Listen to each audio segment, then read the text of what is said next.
Happy 4th of July, you guys.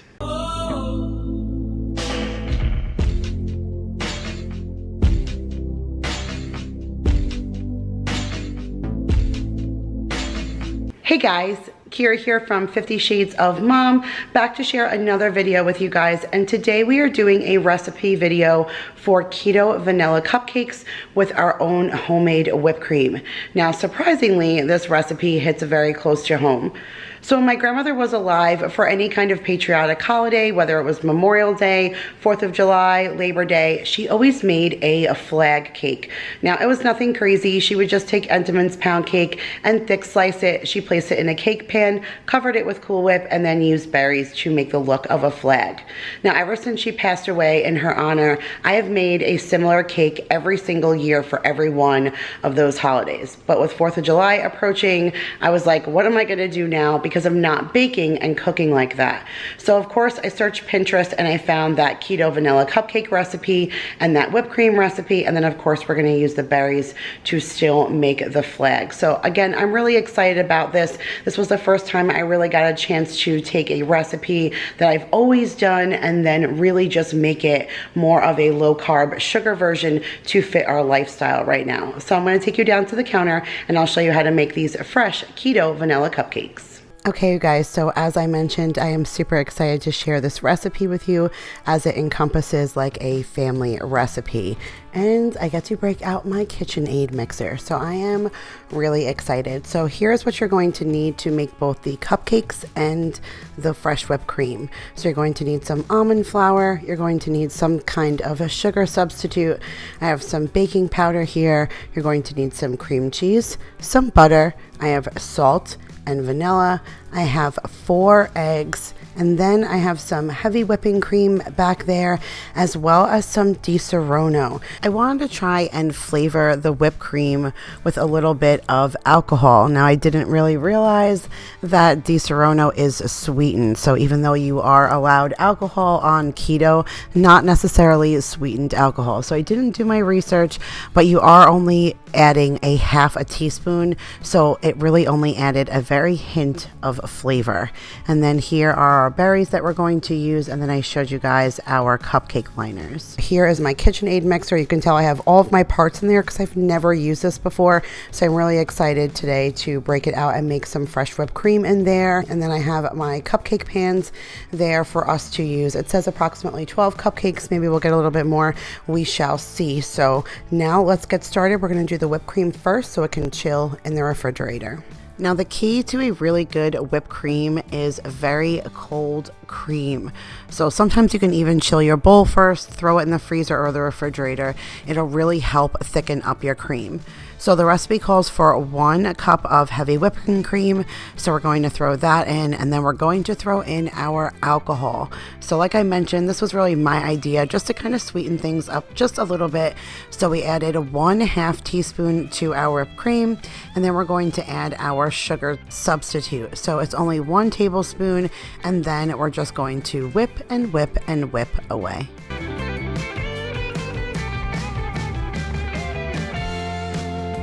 Here are the instructions in case you wanted to take a screenshot for yourself, and I just substituted the vanilla for the Di Serrano.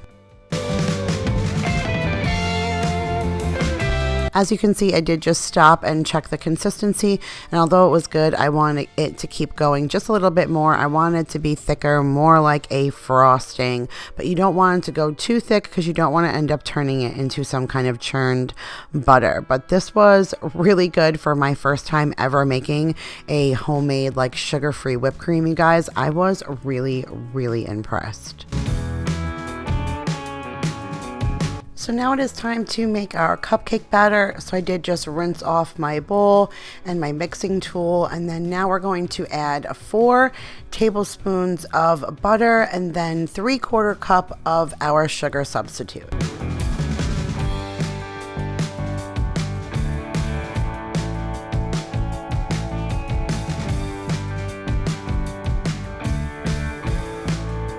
Now once we have both of those in the bowl, we're just going to turn this on a speed of 4 just so that we can cream the butter and sugar really good.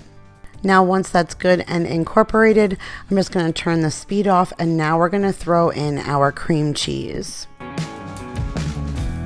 And then our vanilla.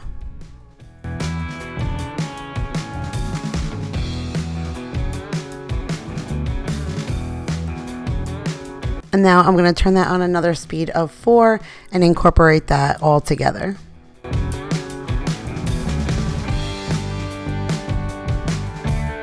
You can see now that that got a good creamy texture, and so now we're going to add our eggs, but the instructions say the best way to do this is to add 1 egg at a time.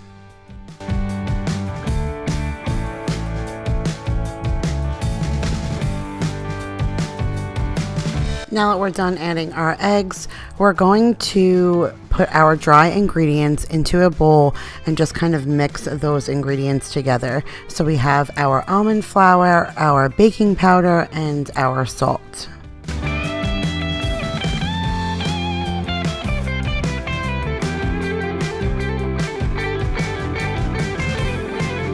And now that our dry ingredients are all in the bowl, we're just going to give it a good stir. You just want to make sure all of those dry ingredients have sifted together well.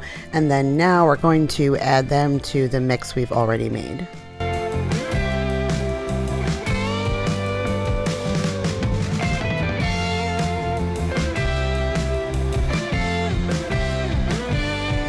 So once you see the consistency in the bowl of cake batter, you can stop mixing, and then it is time to add it to our cupcake liners. Now my trick is always to use an ice cream scooper. I don't know if you guys have ever done that, but I have a small ice cream scooper and a large one. I usually use the larger ones for muffins and then the smaller one for cupcakes. It makes things quite easy. So then I just lowered the cupcakes into the oven, and when they came out, they looked like a real cupcake. I know it sounds silly, but I just figured using different ingredients, it was going to come out looking a little weird, but they puffed up nice. They looked just like a regular cupcake, and then it was time to frost them once they cooled. So that was really great, taking the whipped cream out of the refrigerator and then getting a chance to frost these cupcakes. As I started to frost them and put them in the plate, it all started to come together that I just baked something that was actually healthy, which was something new for me because it's not something that I've ever got a chance to do. So now I just had fun getting them all ready for the toppings. And of course, our toppings are the fresh berries. So my grandmother always used the blueberries as the stars, and then she used to just use strawberries for the stripes.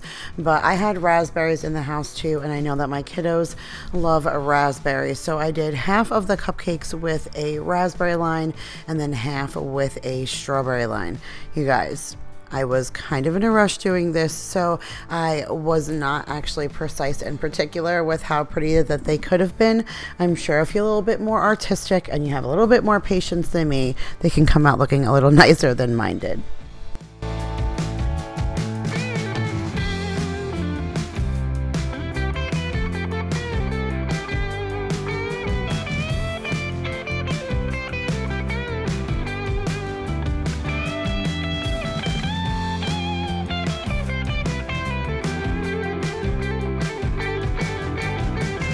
Now, truthfully, if you really want to get creative, there's so many different ways you can go about doing this. You even can put some unsweetened coconut in between the lines just to emphasize the white.